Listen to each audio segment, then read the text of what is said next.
Bismillahirrahmanirrahim.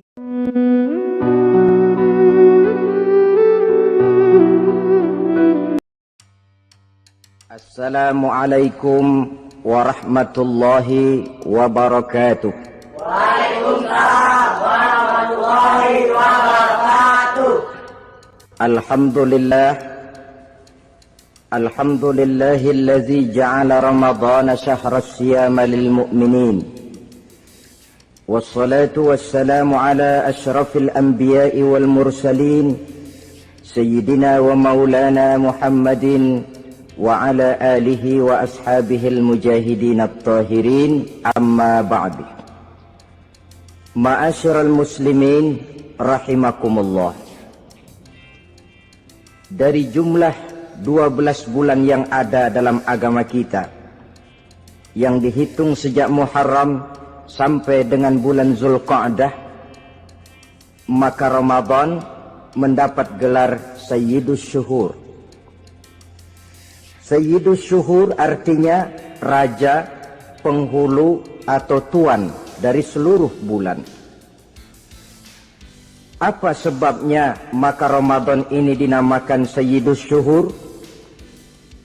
Sebab yang pertama, Ramadan dipilih oleh Allah menjadi bulan tempat di mana pertama kali diturunkan ayat-ayat suci Al-Quranul Karim. Allah tidak memilih Rabiul Awal, tidak Rajab, tidak pula Sya'ban misalnya, tetapi dipilihnya Ramadan untuk menjadi bulan di mana diturunkan ayat-ayat suci Al-Quranul Karim. Seperti yang dijelaskan dalam surah Al-Baqarah ayat 185, A'udzu billahi minasyaitonir rajim. Syahrul Ramadan allazi unzila fihi al-Qur'an hudan lin-nasi wa bayyinatin minal huda wal furqan. Bulan Ramadan, bulan di mana diturunkan di dalamnya Al-Qur'anul Karim yang merupakan petunjuk dan jalan menuju petunjuk bagi orang-orang yang beriman. Oleh sebab itu, salah satu bentuk ibadah yang sangat dianjurkan di bulan Ramadan diantaranya ialah memperbanyak membaca ayat-ayat suci Al-Quranul Karim.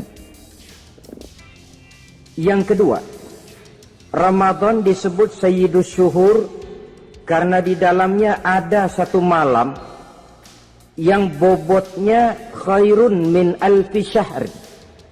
Satu malam tetapi lebih baik daripada 1000 bulan. Itu dinamakan dengan Lailatul Qadar.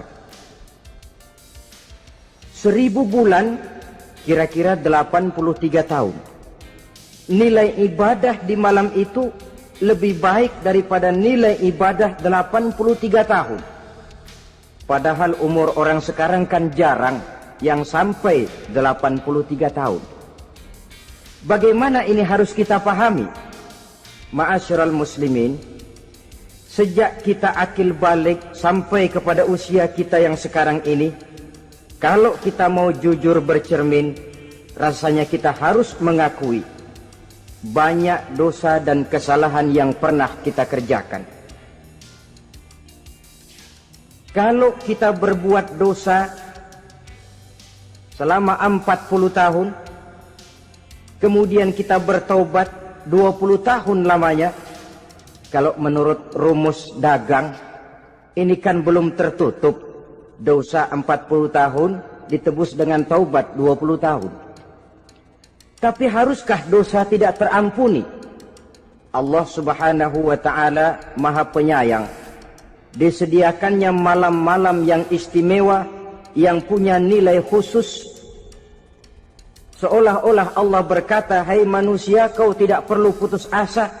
Bagaimanapun banyak dosa kau lakukan, bagaimanapun banyak kesalahan kau kerjakan, nih, aku sediakan satu malam khairun min alfi syahrin, lebih baik daripada 1000 bulan, yang disebut dengan Lailatul Qadar.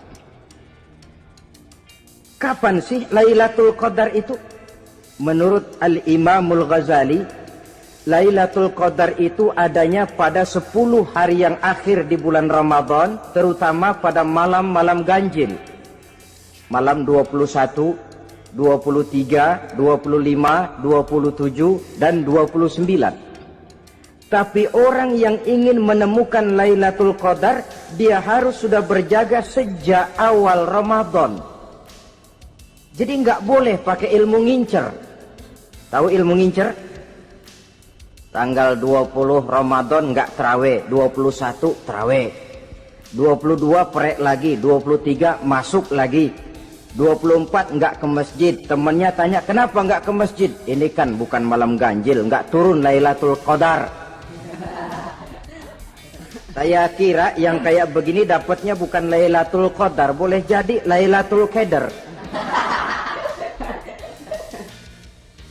Orang yang ingin menemukan Lailatul Qadar itu, dia harus berjaga-jaga sejak awal Ramadan. Inilah di antara tugas kita, memanfaatkan waktu-waktu yang punya nilai istimewa. Itu ada dalam agama.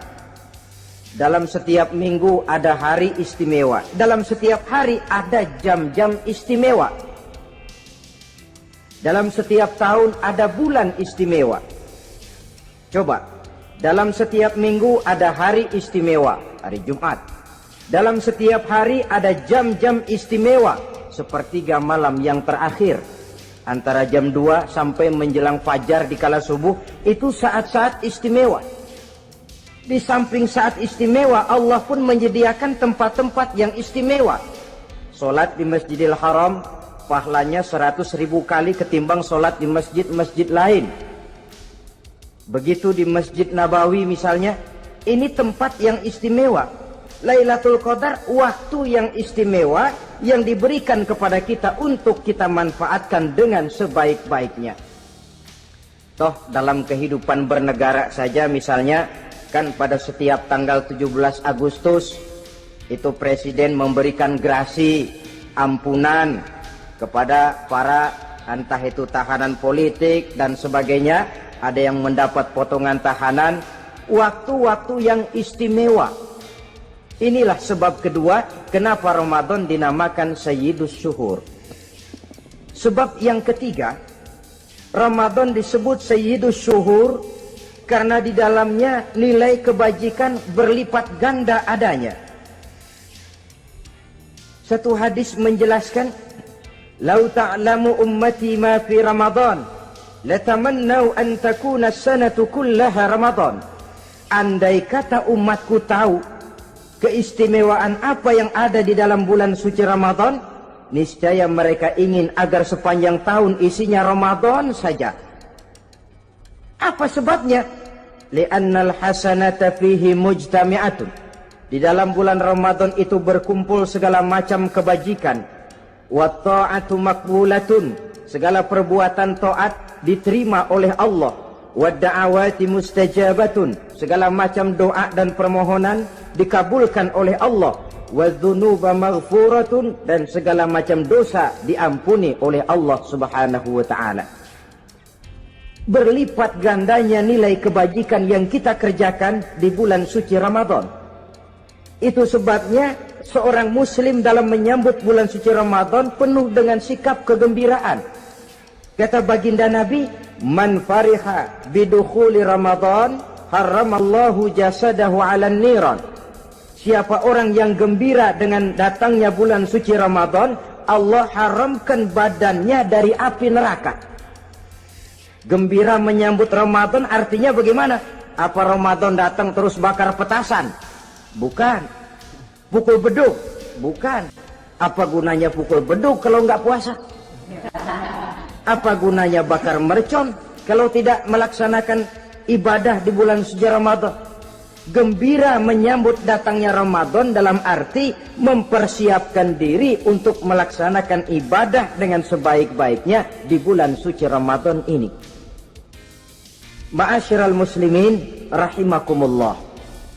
Yang terakhir, kenapa Ramadan disebut Sayyidus Syuhur? Karena di dalam bulan suci Ramadan ada perintah melaksanakan ibadah puasa. Apa istimewanya ibadah puasa? Pertama, yang dipanggil untuk melaksanakan puasa itu iman. Ini panggilan istimewa. Allah menyatakan, ya ayyuhalladzina amanu kutiba alaikumusiyam. Hai orang-orang yang beriman, diwajibkan atas kamu berpuasa.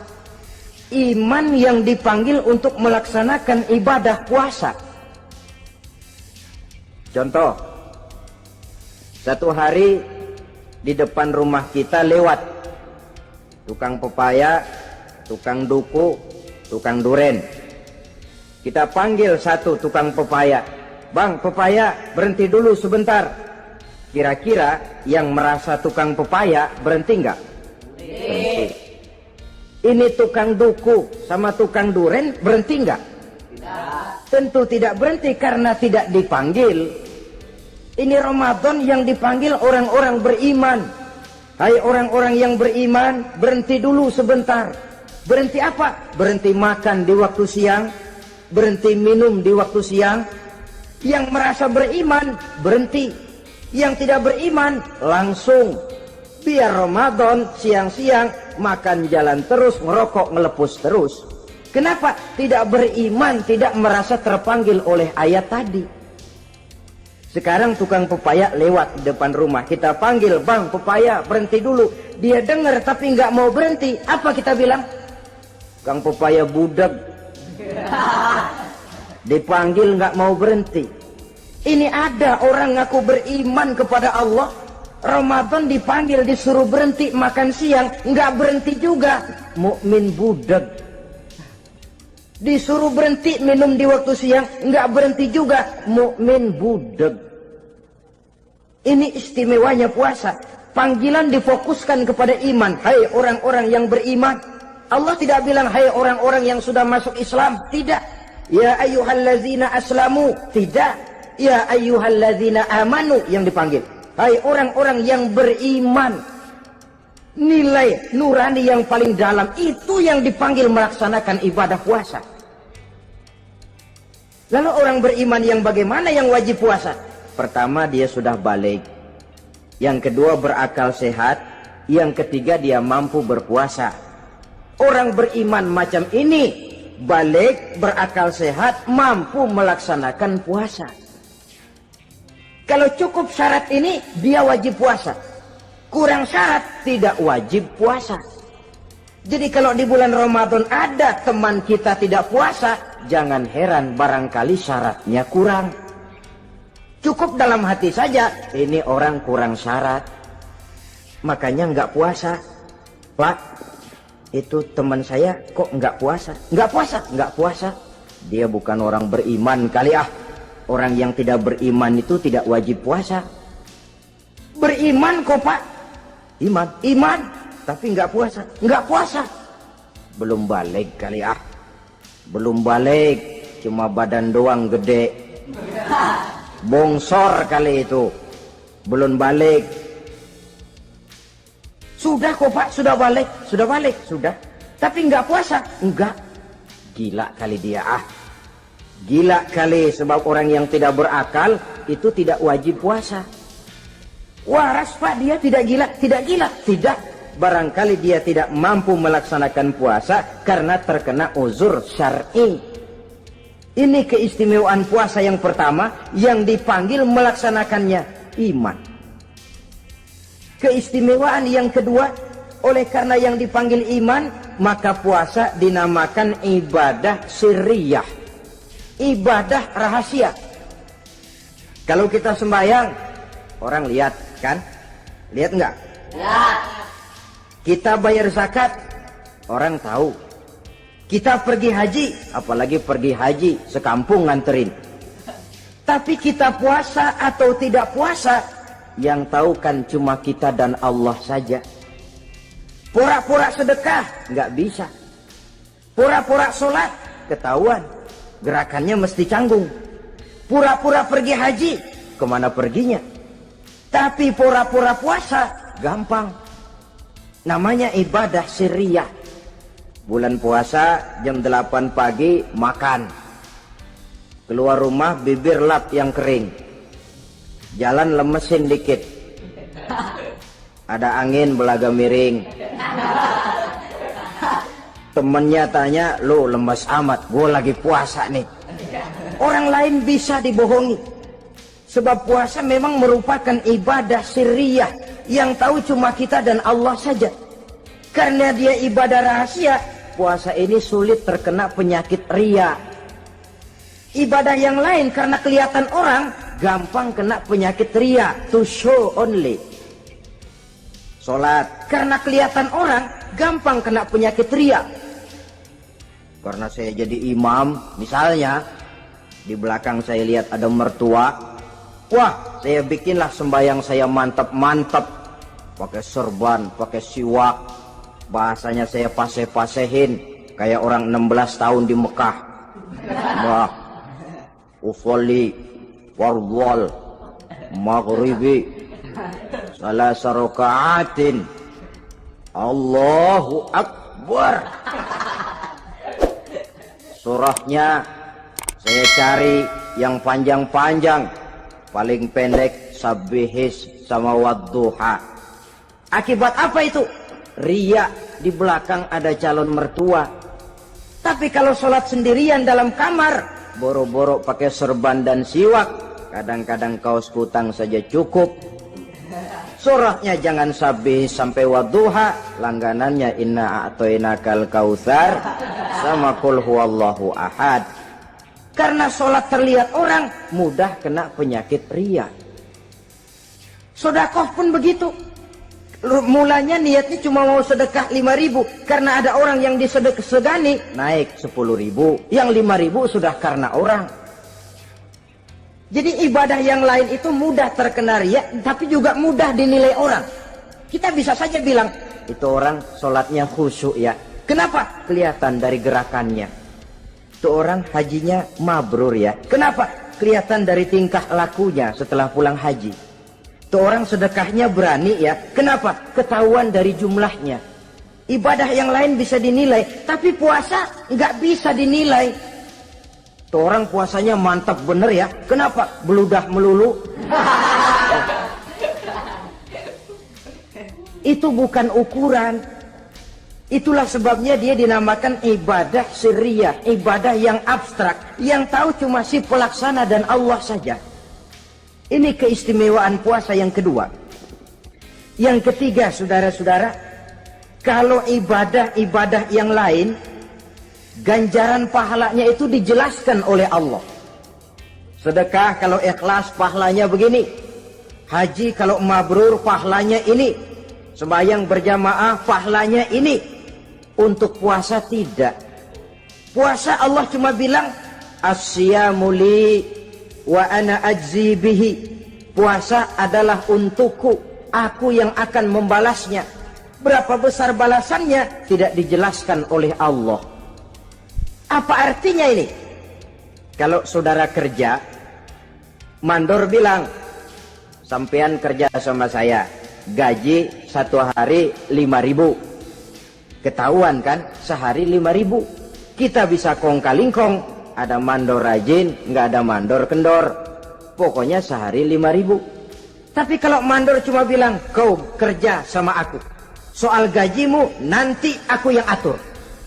Tidak dijelaskan berapanya, nanti aku yang atur. Ini kan mestinya kita kerja hati-hati. Sebab apa? Mungkin gaji kita lebih besar dari jumlah 5.000 kalau kerjaan memuaskan. Mungkin tidak digaji sama sekali kalau kerjaan berantakan. Tidak dijelaskannya pahala puasa menjadi sugesti bagi kita untuk melaksanakan ibadah ini dengan sebaik-baiknya. Mungkin gaji sangat besar, mungkin tidak digaji sama sekali. Sebab kata Nabi, kam min shaimin laisa lahu min siyamihi illa al-ju' wal 'atsh. Berapa banyak orang puasa, dia tidak memperoleh apa-apa dari puasanya kecuali lapar dan haus saja. Puasa sah, kewajiban gugur, nilai 0. Tidak dapat apa-apa kecuali lapar dan haus. Jadi inilah keistimewaan daripada ibadah puasa. Saudara hadirin yang saya hormati, kemudian apa sih perlunya kita melaksanakan ibadah puasa ini? Namanya syahwat. Kalau itu kita kendalikan, maka langkah hidup ini akan menjadi lurus karenanya. Benar kalau Nabi menyatakan, "Iza jaa Ramadan, futihat abwabus sama, wa ghulliqat abwabun nar, wa sufsidatis sayatin." Apabila datang bulan suci Ramadan, dibuka pintu langit, dibuka pintu surga, ditutup pintu neraka, dan diikat setan-setan itu. Siapa yang ikat setan? Puasa kita. Dengan puasa kita mengendalikan nafsu. Kalau nafsu kita kendalikan, setan nggak berkutik. Jadi yang mengendalikan nafsu itu nilai puasa. Nafsu terkendali, setan terikat. Kalau puasa, kalau nggak puasa, setannya ngebludak. Jadi jangan digambarkan, wah kalau bulan puasa setan dirantai. Rantainya kayak apa? Yang rantai siapa? Arti setan diikat di sini ialah nafsu dikendalikan. Dengan apa? Mengatur makan dan minum. Puasa kan sebenarnya logikanya mengatur perpindahan waktu makan dan minum saja. Apabila perut besar ini teratur demikian rupa, syahwat tidak menggelegak, dia terkendali. Dengan hidup pandai mengendalikan nafsu, iblis tidak berdaya dan tidak berkutik. Ma'asyiral muslimin rahimakumullah, Nabi bersabda, "La yu'minu ahadukum hatta takuna hawahu taba'an lima ji'tu bih." Belum sempurna iman kamu kalau nafsumu belum ikut apa yang aku bawa. Yang dibawa Nabi tidak lain daripada syariat, termasuk di dalamnya pelaksanaan ibadah puasa. Karena itu saya pesan kepada seluruhnya, jangan kalau puasa kayak orang ngancem. Siang bisa mengendalikan nafsu, tapi begitu maghrib berbunyi, nafsu sudah tidak terkendalikan lagi. Itu namanya puasa orang ngancem. Kayaknya biarin siang gua tahan, ntar lo maghrib. Begitu maghrib berbunyi, sudah macam bendungan pecah. Semua isi meja pindah ke perut. Akhirnya kalau siang dia setengah mati kelaparan, habis buka setengah mati kekenyangan. Dua-duanya jelek. Kalau sudah kekenyangan, yang enak kan ngukur balik. Tidur. Maghrib liwat, isya out, tarawih boten. Temennya nyamper ke masjid yuk tarawih duluan deh, gua kenyang bener nih. Kenyang. Berbuka itu yang bagus pakai etik ya, etika buka itu. Maghrib berbunyi, cukup seteguk air, 3 butir korma atau sepotong kue. Sholat maghrib. Selesai sholat maghrib, masuk ronde kedua. Waktunya agak panjang, makan ala qadarnya. Selesai makan, berangkat ke masjid, isya, tarawih. Pulang tarawih, masuk ronde ketiga. Waktunya panjang, mau habis-habisan juga nggak apa-apa. Tapi kalau begitu maghrib berbunyi langsung dipukul 1 ronde, kita yang rubuh. Kekenyangan. Waktu siang dia sanggup mengendalikan nafsu, tapi begitu maghrib berbunyi, nafsu sudah tidak terkendali lagi. Asar pengaruh puasa tidak akan membekas dalam jiwanya. Siang jelas puasa, nggak boleh ngerokok. Begitu maghrib sampai imsak kayak lokomotif, kelebul nggak berhenti-berhenti. Tidak lagi sanggup mengendalikan diri, mumpung boleh katanya. Sampai pernah kejadian ada orang bangun sahur kesiangan, bingung dia waktunya tinggal dikit. Mau sahur dulu nggak keburu ngerokok, mau ngerokok dulu takut nggak keburu sahur, akhirnya bareng. Sebelah nyuap nasi, sebelah ngerokok. Itu macam mana rasanya kalau sudah kayak begitu itu.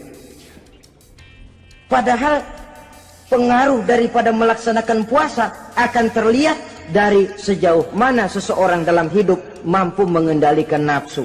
Bukan pada waktu memang dilarang, tapi pada waktu diizinkan. Di situ yang paling kelihatan. Kalau waktu siang saudara mampu mengendalikan nafsu, itu jelas saja memang seharusnya wong puasa. Malam dalam keadaan makan boleh, minum boleh, masih mampu mengendalikan nafsu, dalam arti makan dan minum pada batas yang wajar saja. Itulah yang dikehendaki dari melaksanakan ibadah puasa. Sehingga ibadah itu membekas dan ikut membentuk kepribadian orang. Sekali lagi, jangan cuma waktu siang saja bisa mengendalikan nafsu. Di waktu malam pun dalam kondisi yang memang dihalalkan, kita juga hendaknya mampu mengendalikan nafsu. Jadi inilah perlunya puasa yang pertama, supaya kita bisa mengendalikan nafsu. Yang kedua, puasa itu melatih kita hidup sederhana. Orang sufi mengajarkan, orang yang paling kaya ini sebenarnya orang yang hidupnya paling cukup. Sedangkan orang miskin adalah orang yang kebutuhannya kelewat banyak. Maka yang paling kaya, bahkan yang maha kaya, itu sebenarnya cuma Allah. Sebab apa? Dia nggak perlu apa-apa. Makin banyak keperluan kita, makin miskin kita. Coba orang puasa lihat. Kalau sudah jam 2, jam 3, itulah barangkali memang termasuk godaannya dalam melaksanakan ibadah puasa. Kalau jam 1 siang, jam 2 siang, jangankan makanan enak, nangka busuk kita lihat legit. Barangkali cobaan di dalam melaksanakan ibadah puasa. Tapi kalau sudah maghrib berbunyi, berbuka kita kena seteguk air, sepotong roti, 3 butir korma, kenyang rasanya. Kemana keinginan yang tadi begitu menggebu-gebu? Oh, bisikan nafsu rupanya itu. Makin dalam kita merenung, makin sampai kita kepada bentuk kesederhanaan di dalam hidup ini. Puasa membentuk pribadi seorang muslim untuk jauh daripada sifat tamak bin rakus alias serakah. Tamak itu berasal dari kalimat toma dalam bahasa Arab yang sifatnya sudah terukir dari hurufnya. Huruf to, tengahnya bolong. Huruf mim, tengahnya bolong. Huruf ain, mulutnya mangap, perutnya gede. Jadi orang tamak macam itulah. Apapun yang diberikan Allah tidak pernah ada cukupnya dan tidak pernah ada syukurnya. Sehingga Nabi menjelaskan, lau anna libni Adam wadiyani min zahabin labtagha lahuma thalisan wala yamla'u jawfa ibn Adam illa turab. Andai kata manusia mempunyai 2 buah ladang yang seluruhnya emas, tidak usah kepalang tanggung, ladang emas, 2 ladang semuanya ladang emas, dia tidak akan puas, dia akan mencari lagi ladang yang ketiga. Wala yamla'u jawfa ibn Adam illa turab. Mulut manusia ini memang tidak akan pernah penuh kecuali kalau sudah diisi dengan tanah. Kapan diisi dengan tanah? Kalau sudah menghadap ke arah kiblat di liang lahat, nah itu baru mulut udah nggak ngerawil, diam, tenang, kalem, diisi dengan tanah. Dengan demikian kita lihat bahwa puasa makin kita hayati, makin dekat kita kepada kesederhanaan di dalam kehidupan ini. Islam tidak melarang orang untuk kaya, untuk punya harta. Yang dilarang ialah sifat rakus, serakah, dan tamak. Karena ini akan membuat orang melakukan segala macam cara, ingkar kepada nikmat Allah, tidak pandai bersyukur, pandangan matanya selalu diarahkan ke atas. Dikala hidupnya sudah serba cukup, dia masih merasa kurang. Sebab itu dia selalu kurang. Dia sudah kaya tapi masih merasa miskin saja, maka hidupnya pun miskin terus. Saudara-saudara ma'asyiral muslimin, ini hikmah yang kedua kenapa kita perlu puasa. Yang ketiga, puasa itu melatih kita cinta kepada fakir miskin, orang-orang yang tidak mampu, yang memerlukan pertolongan. Bagaimana caranya? Dunia pendidikan berkata bahwa pendidikan akan lebih berhasil kalau bersifat audiovisual. Mengajar anak berenang, bawa ke kolam. Mengajar anak naik sepeda, berikan sepedanya. Mengajar orang cinta fakir miskin, rasakan apa yang dirasakan oleh fakir miskin. Apa itu? Lapar, haus. Kan nggak bisa ngajarin anak berenang teori saja. Ke kolam nggak pernah. Teori hafal luar kepala. Gaya dada begini, gaya 200 meter begini, gaya kupu-kupu begini, gaya bebas begini. Teori hafal ke kolam nggak pernah. Sekali terjun gaya batu. Sudah nggak timbul-timbul lagi. Nggak bisa ngajar anak naik sepeda cuma teori saja. Sepedanya tidak pernah diberikan. Hafal teori, bab 1 pegang setang. Bab 2 dorong. Bab 3 kaki kanan naik pedal kanan. Bab 4 genjot. Hafal teori, megang sepeda nggak pernah. Begitu dikasih sepeda dia naik, habis tukang bakso. Pun mendidik orang cinta kepada fakir miskin tidak bisa cuma lewat seminar, kongres, penataran, indoktrinasi. Diadakan simposium, seminar, diskusi supaya orang cinta kepada fakir miskin, tapi yang bicara orang kenyang semua. Bagaimana hati ini mau peka? Islam itu nggak usah banyak teori lah. Rasakan saja lapar, haus, enak nggak? Kalau kau tahu lapar dan haus tidak enak, kau lapar haus cuma sebentar. Habis maghrib, laparmu hilang, hausmu hilang. Bagaimana saudara-saudaramu muslimin yang terkapar di kolong-kolong jembatan, yatim piatu yang hidup terlunta-lunta, perempuan-perempuan tua hidup miskin, anak pun banyak perlu uluran tangan, lapangan kerja sulit, persaingan hidup makin tajam, meringkuk mereka di sudut-sudut kehidupan, beratap langit, beralas bumi, tanpa tahu kapan hidup dan nasibnya akan berubah. Di situ pekaklah hati untuk hidup tidak cuma buat kepentingan diri dan perut sendiri saja, tapi mampu memberikan pertolongan sesuai dengan kemampuan kepada mereka yang memang memerlukan. Sebuah hadis menyatakan, irhamu ahlal ardi yarhamkum man fis sama. Sayangilah apa yang ada di permukaan bumi, nanti yang di langit akan sayang kepadamu. Si kaya sayang kepada yang miskin lalu menolongnya. Yang alim sayang kepada yang awam lalu membimbingnya. Yang pemimpin sayang kepada rakyat lalu melindunginya. Yang di langit akan sayang kepada kita, akan turun rahmah berlimpah, akan tercipta keberkahan dan ketenangan dalam hidup. Tapi kalau sebaliknya, yang kaya malah nyantap yang miskin, yang pemimpin malah menggilas yang rakyat, yang alim malah membodoh-bodohi orang yang memang sudah bodoh, akan terwujudlah malapetaka. Bukan rahmah yang turun dari langit, tapi azab akan menimpa kita semua. Orang yang menghayati lapar, menghayati haus, akan timbul kepekaan sosial. Hidup tidak cuma untuk diri sendiri saja, tapi mampu melihat lingkungannya. Yang keempat, kita perlu puasa untuk menumbuhkan sifat jujur dan disiplin. Coba lihat, kalau tengah hari bulan puasa, andai kata saudara masuk ke dalam kamar seorang diri, saudara kunci dari luar, lalu saudara makan, tidak seorang pun tahu. Tapi kenapa itu tidak kita lakukan? Ada semacam perasaan malu. Malu kepada Allah. Iya, orang lain tidak tahu. Iya, manusia bisa saya bohongi, tapi Allah.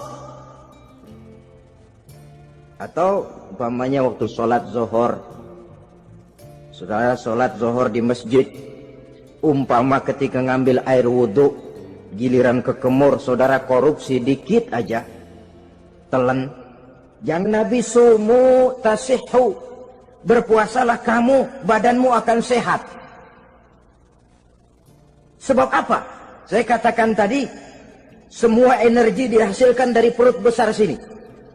Itu makanan yang kita makan, mulai dari keju sampai singkong, mulai dari hamburger sampai combro, Masuk perut besar, digiling, lalu ditransfer ke seluruh tubuh oleh perut besar ini. Mekanisme kerjanya persis pabrik besar yang kalau kita hayati, Allahu Akbar, fatabarakallah ahsanul khaliqin. Ini tangan supaya kuat kerja perlu vitamin apa, kirim ke tangan. Mata supaya awas perlu vitamin apa, kirim ke mata. Bibir supaya nggak pecah perlu vitamin apa, kirim ke bibir. Oleh perut besar ditransfer ke seluruh tubuh. Sisanya yang nggak perlu keluar jalan belakang. Kalau perut besar ini terus-menerus bekerja, ibarat mesin diporsir, dia akan cepat rusak. Maka datang bulan Ramadan, perut besar itu jangan terlalu diporsir, diberikan tenggang waktu istirahat. Sehingga Nabi memberikan jaminan, sumu tasihhu, berpuasalah kamu, pasti kamu akan sehat. Buktinya orang mati kelaparan banyak, tapi yang mati karena puasa, kalau puasanya betul, nggak ada. Maka Islam itu agama yang sesuai dengan fitrah, ya. Buktinya apa? Puasa wisol itu bukan saja tidak boleh, tapi haram. Puasa wisol artinya puasa nyambung. Dari pagi sampai maghrib, sampai malam, sampai besok pagi lagi terus-terusan puasa, haram. Karena itu bertentangan dengan fitrah. Islam tidak cukup dari waktu imsak sampai datang waktu maghrib. Kenapa? Menurut perhitungan itu sesuai dengan daya kemampuan maksimal manusia. Sudah diukur itu. Allah yang bikin manusia kok. Jadi kalau Allah perintah puasa, itu sudah dalam kemampuan daya tampung dari kapasitas yang dimiliki manusia. Orang mati kelaparan banyak, yang mati karena puasa nggak ada. Belum pernah saya dengar ada warta berita, sari berita-berita penting dalam siaran ini, gara-gara bulan puasa orang Islam pada mati. Nggak ada. Yang mati kelaparan banyak, tapi yang mati karena puasa tidak ada. Nabi menjamin, sumu tasihhu, berpuasalah kamu, pasti badanmu akan sehat. Ma'asyiral muslimin, kalau sudah tahu kita apa perlunya kita berpuasa, pembicaraan akan saya lanjutkan bagaimana seharusnya kita puasa. Puasa yang ideal itu yang bagaimana? Al-Imamul Ghazali menjelaskan, orang yang puasa itu ada 3 macam. Pertama, saumul awam, puasanya orang kebanyakan. Orang macam ini merasa sudah puasa asal tidak makan, tidak minum, puasa sudah. Pokoknya tidak makan, tidak minum, itulah puasa. Ini puasanya orang awam. Matanya tidak pernah puasa, kupingnya tidak puasa, kakinya tidak puasa, tangannya tidak puasa. Ini puasa orang awam, kebanyakan. Hasilnya tidak mustahil seperti yang dikatakan Nabi tadi. Berapa banyak orang puasa tidak mendapat apa-apa dari puasanya kecuali lapar dan haus. Puasa sah, kewajiban gugur, nilai 0. Kan rugi ibadah semacam itu. Sebab jangan lupa, yang membatalkan itu kan 2. Ada yang membatalkan pahala puasa, ada yang membatalkan puasa. Bedanya apa? Kalau puasa batal, pahala jelas batal. Tapi kalau pahala yang batal, puasanya mungkin sah. Kewajibannya gugur, tapi pahala tidak ada. Kalau yang membatalkan puasa sih umumnya kita bisa jaga itu. Sebab apa? Masalahnya konkret, kelihatan. Apa yang membatalkan puasa? Misalnya makan dan minum yang disengaja walaupun sedikit, batal. Sedikit tapi sengaja tidak mengenyangkan, batal.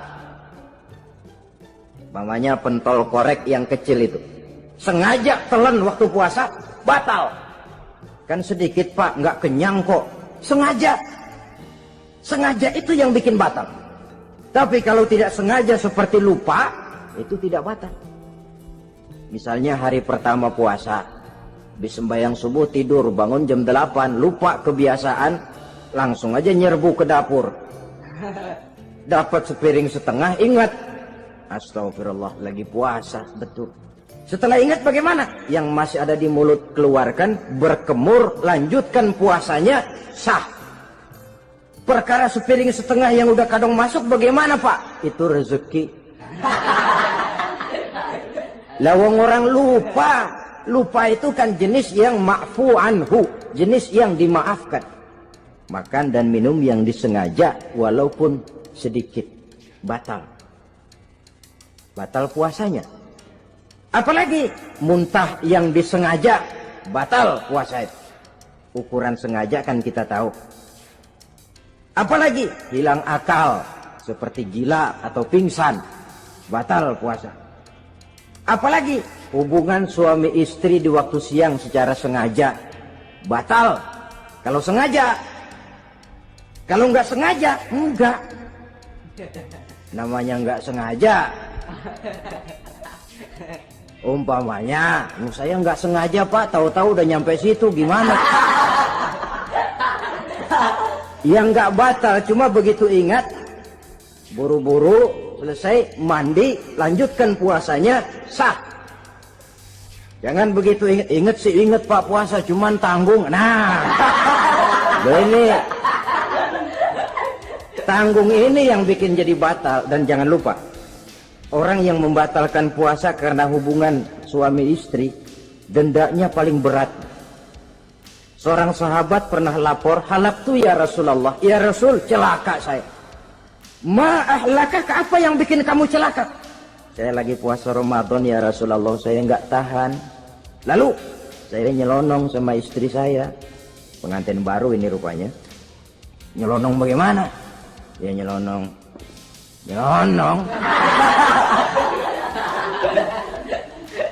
Melanggar dia, tapi jujur, lapor.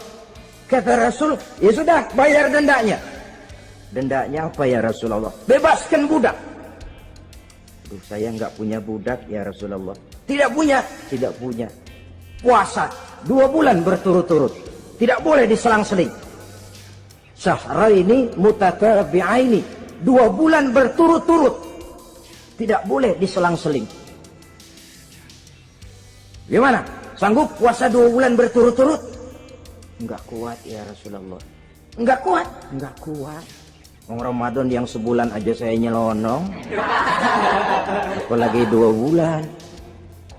Kalau kau tidak kuat juga, beri makan 60 fakir miskin, 1 orang 1 mud ya Rasulullah.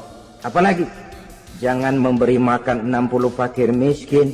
Istri saya di rumah sehari masak, 3 hari libur. Saya orang susah ya Rasulullah. Saya pikir lagian ya orang kebangetan juga, sudah melarat sama larangan berani. Rasul masuk ke dalam kamar, keluar kembali bawa sekeranjang kecil kurma. Kalau kau tidak punya apa-apa, bawa pulang ini. Sedekahkan kepada orang-orang miskin di kampungmu sebagai pembayar dendamu. Ya Rasulullah, apalagi? Di kampung saya itu yang paling miskin saya. Waduh, rusak bener ini orang. Apa marah Rasul? Beliau malah senyum. Ya sudah, kalau memang yang paling miskin kamu, bawa pulang saja itu kurma, beri makan anak istrimu di rumah. Orang ini udah melanggar larangan, dapat kurma lagi. Yang kedua, watak hukum Islam itu elastis, fleksibel, tidak kaku. Tidak kalau sudah begitu ya mesti begitu, itu tidak. Yang sering kaku kan kitanya umat Islam di dalam memahami Islam.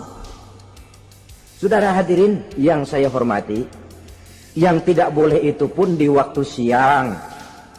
Kalau malam sejak maghrib sampai sebelum imsak, pada awal perintah puasa tidak boleh. Tapi ternyata banyak juga yang nyerempet-nyerempet.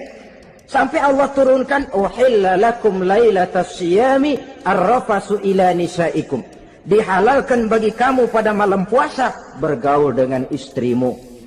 Jadi barangkali di antara pendengar ini ada yang pengantin baru, tolong sabarlah di waktu siang. Tunggu maghrib berbunyi. Kalau sudah maghrib habis buka, mau buka lagi juga nggak apa-apa. Terserah saja. Ini yang membatalkan puasa. Yang kita sulit mengontrol yang membatalkan pahalanya. Apa misalnya? Ngomong-ngomongin orang. Puasa. Ngomongin orang jalan terus. Itu ya tetangga kita. Kenapa emang? Oh, anu. Kita sih bukan ngomongin orang ini. Bukan ngomongin orang katanya. Ngomongin tuyul. Anu. Bohong. Orang puasa bohong, apa puasanya batal? Tidak. Puasanya sah. Yang batal mungkin pahalanya. Saudara-saudara ma'asyiral muslimin rahimakumullah. Mata, terutama di kota-kota besar, menjaga mata ini kadang-kadang kita nggak pengen lihat tapi kelihatan. Sebab itu memang yang tidak boleh ngeliatin. Kalau kelihatan lain, kelihatan itu kan rezeki. Orang kita nggak mau tapi kelihatan. Yang kelihatan itu sebentar. Kata Imam Ali, nazaratul ula laka wa tsaniyatu alaika. Pandangan pertama untukmu, yang kedua atasmu. Jadi begitu kelihatan, ya sudah. Jangan kelihatan tapi manteng aja enggak mau. Jadi mantengnya ini yang jadi urusan. Saudara hadirin yang saya hormati, dengan kata lain, berusahalah kita untuk puasa zahir batin. Itu yang pertama tadi. Puasa tingkatnya orang saumul awam disebut. Tingkat yang kedua, saumul khawas. Puasanya orang khusus. Bagaimana ini? Di samping tidak makan dan tidak minum, panca inderanya sudah ikut puasa. Matanya puasa. Kupingnya puasa. Asal ada diajak ngomong-ngomongin orang, maaf ya, kuping saya lagi puasa. Kakinya puasa, diajak jalan ke tempat yang tidak baik, dia bilang, maaf saja, kaki saya lagi puasa. Diajak nyolong, maaf, tangan saya lagi puasa. Tidak cuma sekedar tidak makan dan tidak minum, panca inderanya sudah ikut puasa. Sekurang-kurangnya, seperti inilah puasa kita. Zahir batin. Nah, yang tertinggi disebut saumu khawasil khawas. Puasa orang khusus yang lebih khusus lagi. Ini sudah the first class ini. Puasanya orang fit. Bagaimana puasanya orang ini? Di samping tidak makan dan tidak minum, puasa panca inderanya, hatinya juga sudah ikut puasa dari seluruh keinginan yang selain Allah. Wah, ini kelas tinggi. Orang yang puasa macam ini, andai kata jam 3 sore dia berpikir, ntar sore buka pakai apa ya? Dia menganggap batal pahalanya. Kenapa? Masih mikirin makanan. Kalau kita kan bukan cuma mikirin, ngancem. Waduh, jam 5 di meja udah berderek es kopior, kelapa muda, cendol. Apa yang mau diminum lebih dulu? Tingkat yang tertinggi ini, hatinya juga puasa dari semua keinginan yang selain Allah.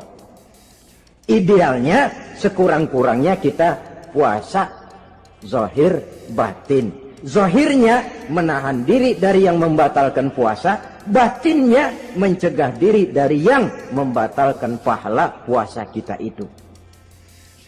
Ma'asyiral muslimin rahimakumullah. Terakhir, Rasulullah sallallahu alaihi wasallam membagi bulan Ramadan itu menjadi 3 bagian. Sepertiga yang pertama, tanggal 1 sampai 10 Ramadan, masa turunnya rahmah. Turunnya kasih sayang Allah.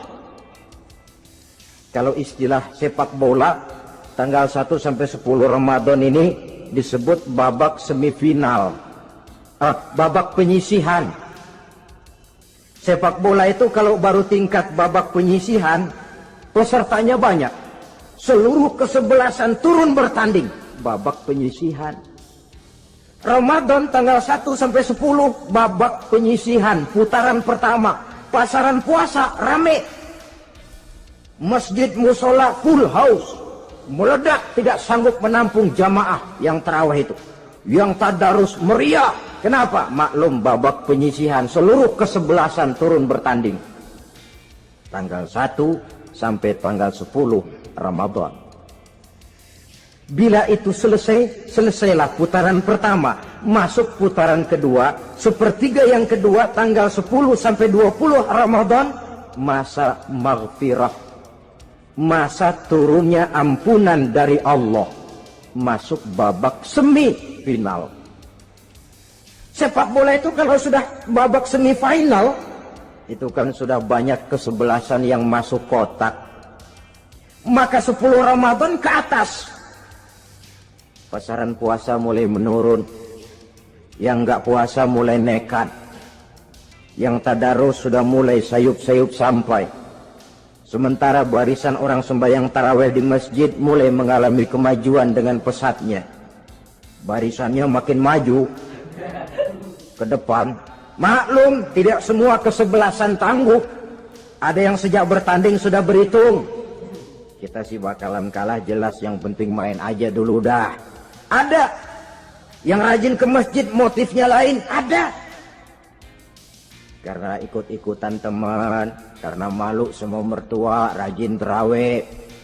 Karena nganterin, rajin terawih. Bayangnya paling belakang berdua lagi. Malah ngeledek begitu imam waladolin, dia di belakang nyaut asik.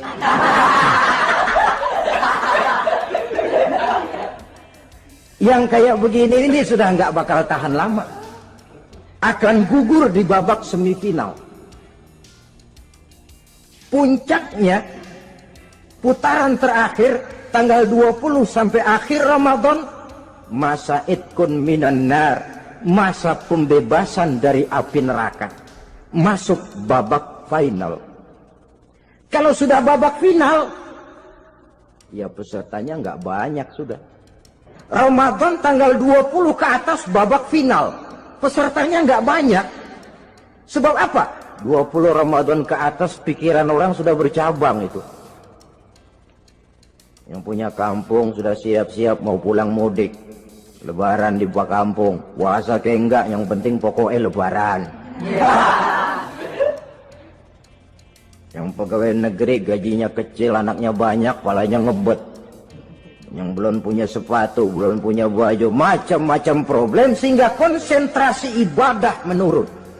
Padahal Nabi sangat menganjurkan tingkatkan ibadah, la siyama fi ashril awakhir, lebih-lebih pada hari 10 yang akhir, tanggal 20 sampai akhir Ramadan.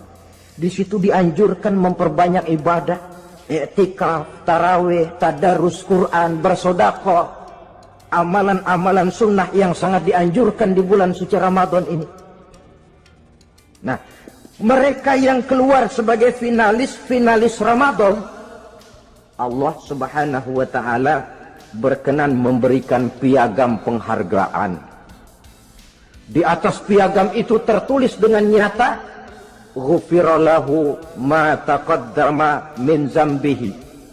Pemegang piagam ini dinyatakan keluar sebagai finalis Ramadan, kepadanya diberikan penghargaan dengan jaminan ampun terhadap seluruh dosa yang pernah dia kerjakan. Sehingga dia keluar Ramadan, masuk 1 Syawal, seperti bayi baru dilahirkan oleh ibunya. Bersih tanpa dosa, karena sudah dibersihkan oleh ibadah Ramadan. Sehingga masuk Syawal, dia rayakan Idul Fitri, dia pantas mengucapkan minal aidin wal faizin. Minal aidin artinya, semoga kita termasuk orang yang kembali. Kembali kemana? Kembali kepada fitrah. Seperti bayi baru dilahirkan oleh ibunya, tidak punya dosa kepada Allah karena sudah dibersihkan oleh ibadah Ramadan. Ini orang yang finalis, puasanya betul, tarawihnya betul, pantas mengucapkan minal aidin. Dan kalau tarawih cuma 2 malam, puasa 3 hari, lebaran paling rajin, mas minal aidin ya, minal aidin. Nggak tahu diri lo, minal aidin dari mana? Saudara hadirin, berusaha kepada Allah, bersih oleh ibadah Ramadan. tinggal dosa kepada sesama manusia, berhalal bihalal di hari raya Idul Fitri. Nah, inilah pembicaraan kita pada pertemuan kali ini dengan harapan mudah-mudahan ibadah kita diterima Allah, kita keluar sebagai finalis yang pada akhirnya masuk ke dalam kelompok minal aidin wal faizin, orang yang kembali suci kepada fitrah dan orang yang beruntung. Dengan semangat inilah kita rayakan Idul Fitri, hari raya kembali kepada fitrah. Terima kasih banyak atas segala perhatian, mohon maaf atas segala kekurangan. Usikum wa nafsi bitaqwallah. Wassalamualaikum warahmatullahi wabarakatuh.